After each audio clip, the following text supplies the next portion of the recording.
O tema de hoje é lidando com diferentes armas. Aqui é muito desafiador você conseguir desenvolver performance com apenas uma arma. Quando você tem uma arma, quando você compra uma pistola, quando você adquire uma pistola, ou você que é um policial, por exemplo, lida com uma arma institucional, é muito desafiador, já dá muito trabalho desenvolver performance somente com essa arma. Já é realmente muito complexo. Você primeiro precisa dominar fundamentos, na sequência disso você começa a aplicar nuances de tiro tático, começa a aplicar movimento, passando ali a aplicar giro, a adaptação dessas movimentações, avançar, recuar, se adequar, a aplicar posições variadas, inclusive ante diferentes tipos de abrigos, começa a buscar por velocidade, começa a trabalhar o equilíbrio entre velocidade e acurácia, começa a trabalhar o equilíbrio entre distância, velocidade e acurácia. São desafios muito grandes. E aí, tudo isso fica melhor quando o manejo dessa arma ele acaba ficando quase que num campo de inconsciente, né? Você não precisa pensar muito para fazer uma recarga, você não precisa pensar muito para localizar os mecanismos, os retens, o troço fica assim, tá? A nível de condicionamento mais simples, exige menos raciocínio, exige menos esforço mental para lidar com aquele armamento e você acaba se concentrando em nuances de performance, fica mais tranquilo para trabalhar velocidade, para trabalhar acurácia e por aí vai. Acontece que há uma tendência muito grande no mundo das armas que você, com o passar do tempo, queira ter performance com mais armas. Você começa treinando com uma arma porque foi a arma que coube no seu bolso, foi uma oportunidade de compra, era aquele seu início, você não pensava nem nada muito grande, porque você não sabia até onde você ia chegar. Daqui a pouco você se organiza, compra uma arma melhor, uma arma consagrada, só que você passou um bom tempo treinando com uma plataforma mais simples, mais, digamos assim, humilde, e agora você tem uma arma melhor e você cria uma expectativa de que aquilo, espero que vocês não criem essa expectativa, de que aquela arma vai ser uma arma mágica, Acontece muito quando a pessoa sai, por exemplo, de uma arma nacional, mais em conta, e treina bastante com essa arma durante um período, até que ela compra uma arma importada, consagrada, ela acha que aquilo vai ser assim, transformador. Alguns até tentam se convencer repetindo isso, pô, melhorou muito, você vê o tiro da pessoa, às vezes não melhorou muito, às vezes não melhorou, na verdade, às vezes até piora, porque ela adquiriu performance com aquela arma, ela acaba tendo que passar por um período de adaptação para novamente ter uma boa performance com aquela arma. Isso é muito normal, tá? Você que está passando por isso, você que adquiriu uma arma mais em conta e há pouco tempo adquiriu uma arma melhor, está passando por esse momento de transição, você começa a se questionar, porra, acho que eu deveria ter ficado com a minha, ou vou voltar para atirar com uma arma X, aquela arma que em tese seria inferior em termos de qualidade, uma arma menos consagrada, mas dê tempo ao tempo. Se você adquiriu uma arma consagrada, se você escolheu ela decentemente com relação à empunhadura, se você pesquisou o suficiente, se você fez testes antes, que eu recomendo que você faça, sempre que possível, utilize armas emprestadas de colegas de vocês, ali no clube, no stand, no local de tiro, experimente mais armas, refine o seu gosto, para você também não se precipitar nessa aquisição. Após a aquisição de uma arma que você bem pesquisou, por ser uma arma renomada, consagrada, dê tempo ao tempo. Tá? Essa adaptação ela é importante. Por exemplo, eu, até para ajudar a encorajar, a motivar muitos companheiros de trabalho que eu sabia que relutariam ao máximo em comprar uma arma consagrada, eu me concentrei em, por muitos meses, fazer demonstrações, inclusive performáticas, com a PT-100, que é a arma que a maior parte dos policiais militares em Santa Catarina usam. É a arma do kit PM, a arma que você recebe e fica com você. E eu fiz questão de desenvolver o máximo de performance que eu pude, dentro das minhas limitações, com aquela arma, para inspirar essas pessoas e para mostrar que, mesmo não tendo, para aqueles que não tinham a vontade ou não tinham condições momentâneas de adquirir uma arma melhor, uma arma consagrada, tá? Era possível sim, com treinamento, com dedicação, mesclando as práticas, treino em seco que é mais barato, você consegue fazer em qualquer lugar, com o treinamento de tiro, gastando um pouco do bolso, comprando munição, mas era possível desenvolver performance, uma boa performance, não só a partir do couro ostensivo, por ser uma arma maior, mas também portando ela no velado e a partir de couro de velado. Depois de um tempo, missão cumprida, aí eu voltei sim a fazer as demonstrações e a minha exposição aqui já com as armas que eu prefiro, com as armas que eu gosto mais, né, que são as minhas Glocks e por aí vai. Logo na sequência a gente começa a lidar com muitos alunos, tá, nossos, né, não só da Escola de Guerreiros, não só da Polícia Militar, de outras frentes, né, que tem dúvidas com relação à lida com a transição de armas, né? O cara que atira com espingarda, o cara que atira com carabina, o cara que atira com fuzil, e na transição, durante disparos agora, tá? Eu tô falando da lida com diferentes armas durante o processo de disparos mesmo, o trabalho de transição de arma longa para arma curta e por aí vai. O cara relata ter grandes dificuldades nessa transição, uma perda de performance muito grande. Ainda hoje, tá? Eu ministrava uma instrução de espingarda no batalhão, atiramos com munição SG, com munição baletão singular, atiramos também com elastômero, né, a M403P, aquela Precision amarela, e atiramos com 40 Smith Wesson, no caso daí na arma curta, na pistola. Tinha um trabalho, eu montei bases diversas e em dois momentos específicos ali tinha a transição da espingarda para arma curta, onde você efetuava tanto disparos de espingarda quanto disparos na sequência pós-transição com arma curta. E o que a gente vê, né? Algumas pessoas têm uma grande dificuldade de manter uma boa performance, de manter a acurácia, de manter um padrão mínimo quando fazem essa transição de uma arma longa, de uma arma considerada naquele momento a arma principal, para uma arma de apoio, para uma arma secundária. Por que isso ocorre? Isso ocorre por uma questão bem natural, na verdade. Quando você inicia uma prática com uma determinada arma, e essa é a sua arma prioritária, já desde a preparação mental é para algo em um nível. Então, quando você está tirando de espingarda, por exemplo, com munição SG ou com baletão singular, você se prepara para administrar um recuo tal que você já presume ser maior do que o recuo de uma pistola. As travas que você faz na arma, a forma como você se posiciona mais ofensivamente para equilibrar melhor isso, a forma com que você empunha a sua arma, a forma como você reforça esse ajuste, por exemplo, da soleira da coronha no seu peito, né? Porque você, no caso da 12, a gente procura tirar um pouco, né, da anterior de ombro e trazendo um pouco para dentro, já pegando a região de peitoral, detalhes aí, ajustes, né, com relação à empunhadura.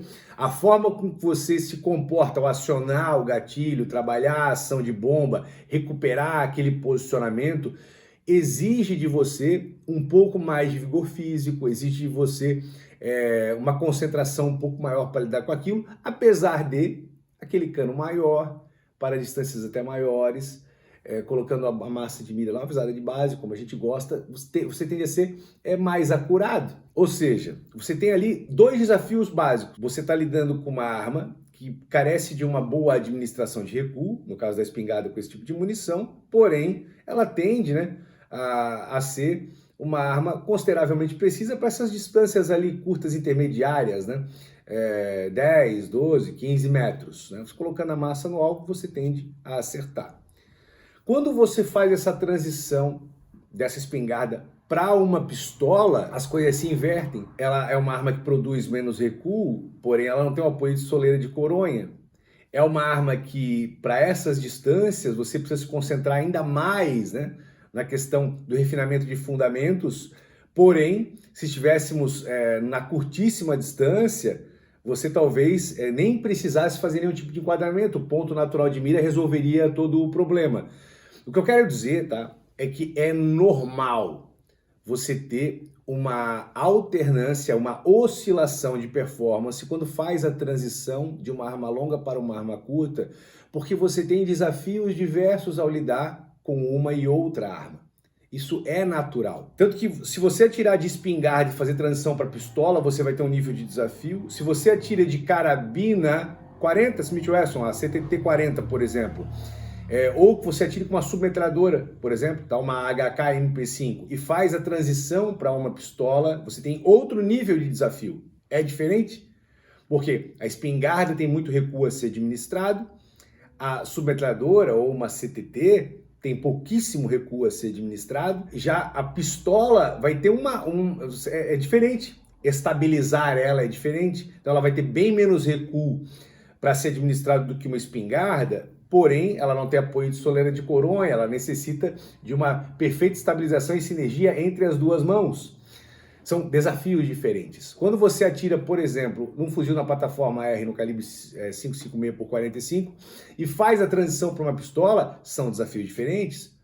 Pouco recuo, porém, né, um modus operandi diverso, você passa aquilo para a pistola, você consegue ser muito mais facilmente acurado a distâncias maiores com o fuzil na plataforma R, facilmente acurado até em distâncias maiores com uma MP5, com uma CTT-40, com uma Scorpion, até facilmente acurado na minha concepção, tá? No caso, falo por mim, daí depende de cada um, com uma espingarda 12, só que é mais difícil você colocar, se você tiver a pretensão, por exemplo, de trabalhar alvos com a mesma distância, você vai ter mais dificuldade. Tá? Equilibrar isso requer uma coisa que eu chamo de maturação. Você precisa ter muita consciência corporal, sim, com base em vivência, em treinamento, para conseguir administrar isso. Ou seja, virar o disco. Né? A sua mente ela tem que estar, pô, eu estou trabalhando com espingarda, eu estou num modo mental. Fiz a transição para pistola, é um outro modo mental. Tanto que no tiro de espingarda, no tiro de carabina e no tiro de fuzil de assalto, num fuzil 5,56 por 45, o que a gente apregoa? Uma posição extremamente natural. Você fica praticamente em pé, o mais relaxado possível, tendo uma visão ampla. E quando você trabalha com espingarda, com munições desse nível, você precisa de um ajuste maior de posição, porque se você for imprimir uma cadência rápida de tiros, se você for atirar e for ciclar rapidamente, para conseguir administrar esse recuo, você precisa de uma posição um pouquinho mais ofensiva, você precisa de um postural de braços um pouco mais travado, precisa de um pouco mais de força, você precisa aplicar um pouco mais de força, claro, saber, né, os pontos de pressão específicos para aplicar essa força, mas você precisa disso. Quando você troca para a pistola, o que acontece? Você não precisa mais dessa posição agressiva, você não precisa mais dessa força em termos de imposição, né, postura de braços, mas você precisa de uma excelente empunhadura e você precisa ser muito mais cauteloso com relação ao seu enquadramento em termos de visada, tá? Se tiver a pretensão de acessar a mesma distância de alvos. Agora, para a gente fechar hoje a nossa fala, eu vou dar uma dica para treinamento que ajuda muito em quem está nesse processo de início. Eu estou começando agora a trabalhar espingarda e pistola, estou começando a trabalhar carabina e pistola, estou começando a trabalhar fuzil e pistola, e tenho dificuldade de equilibrar isso. Joga um alvo para o papel, tá? Numa distância maior, numa distância ali de 10, 12, 15, 20 metros, para atirar com arma longa, e quase alinhado, mas um pouquinho do lado, né? Mas muito mais próximo, numa distância de 5, 7 metros, você bota ali um alvo metálico e nesse alvo você vai atirar de pistola. Aí você vai conseguir inicialmente equilibrar melhor essas valências, assim que você perceber que você está assertivo tanto no papel com a arma longa, quanto no metal com a pistola, você pode trabalhar variações desse processo. Você pode distanciando, né? Ir distanciando mais esse alvo metálico, ir aproximando ele do alvo de papel, porque você está acertando, ou simplesmente ir diminuindo o tamanho desse alvo metálico. No início você trabalhava com alvo metálico, né, quase silhueta, daqui a pouco você está trabalhando com alvo metálico estilo plate, e se você continuar sendo assertivo, você pode trabalhar a distâncias maiores, ou simplesmente começar a trabalhar velocidades maiores, começar a trabalhar em cima de um rápido engajamento, uma rápida transição, um novo rápido engajamento com arma curta, e aí sim você vai maturando, que é a palavra-chave, maturando a lida com armas diversas. Armas diversas têm desafios diversos, é extremamente complexo, tá? Por isso que essa minha tocada de pato, né, que é aquela tocada de que, porra, nada, mas não nada pra caramba, corre, mas não corre muito, e voa, mas não voa muito, né? Essa ideia de se virar, ela é uma tocada que ela tem a ver com o guerreiro. Tá? O guerreiro entende a importância dessas múltiplas facetas, mas ele acaba não tendo tempo, por óbvio, né? Vamos lá, pela minha idade, pelo meu tempo destinado ao trabalho, pelo tempo que eu tenho que equilibrar com a minha família, e ainda assim o esforço para se manter treinando, ele faz com que eu não consiga destinar o tempo para me tornar um expert incrível em pistolas. Ainda há necessidade de se dominar outras armas, né, que são de uso institucional ou para situações mais gravosas, até na questão da proteção do lar, como a espingarda, carabina, o fuzil. Ainda há necessidade de ter uma boa noção do combate corpo a corpo por causa das implicações, né, que equipamentos como esses eles podem falhar, podem quebrar, e eu preciso ter recursos. Então, eu preciso carregar uma lâmina no bolso, preciso saber lutar, preciso estar numa condição física boa. Tudo isso requer o quê? Tempo. E a maioria de nós não vai conseguir ter tempo suficiente para ser exímio atirador em múltiplas plataformas. Se você só oscila entre uma Glock, por exemplo, e uma Beretta, você já encontra desafios. Se você só migra de uma 12 Pump CBC para uma Boito, você já pena. Pequenas alterações no mecanismo já alteram o seu manejo, já alteram aquela prática consolidada em seco, com munição de manejo, depois transmitir aquilo para o tiro, pequenas mudanças do tamanho do cano. Quando você trabalha, por exemplo, com uma carabina de determinadas dimensões, depois você altera para um fuzil de assalto de determinadas dimensões, depois você parlamenta aquele fuzil com alguns acessórios, tudo isso traz desafios com relação ao manejo, tudo isso traz desafios com relação ao tiro. Você precisa de tempo, precisa de maturação para ter essa sensibilidade e conseguir ter bons resultados, uma boa acurácia, dentro de uma velocidade aceitável, combativa, tá? Mesmo trabalhando com plataformas diferentes. Então tem coisas que só o tempo, né, vai poder fazer, claro, o tempo empregando ações assertivas. E aí a gente volta para aquele ciclo que eu já falei tantas vezes e que eu tanto gosto, né? Que de nada adianta também só o tempo, só o treinamento, se for um treinamento burro, né? Se for um treinamento pouco consciente. Você precisa, sim, tá sempre aplicando aquela questão, aquele ciclo, né, avaliativo de ação, avaliação, né? Você avalia as suas ações, logo na sequência você vê os pontos que você tem que melhorar, então você corrige e, por óbvio, o quanto antes volta à ação. Ação, avaliação, correção e retorno à ação. Esse ciclo ele deve ser aplicado, na minha concepção, constantemente em todas as áreas da vida. Assim a gente acaba consolidando a ideia de ser sim um eterno aprendiz e, quiçá, um guerreiro vencedor.